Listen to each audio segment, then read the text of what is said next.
Yeah, so at PTC, we're always building solutions for our customers. We're trying to find their biggest pain points and help resolve them. And what that means is certain customers have very specific hardware requirements in terms of what they can and cannot use within their own facilities. RealWear can tell you exactly where you start. You can go around and take a walk and come back. You can proceed only to the right next step. These things are now entirely possible. So we measure ourselves by that one thing. An airline makes money when planes are flying. A factory like ours, GlobalFoundries, makes money when the tools are running. PTC and RealWear are helping us to move in that direction.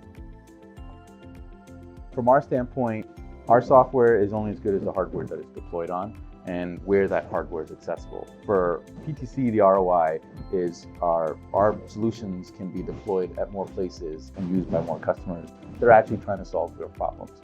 Strategic partnerships are important.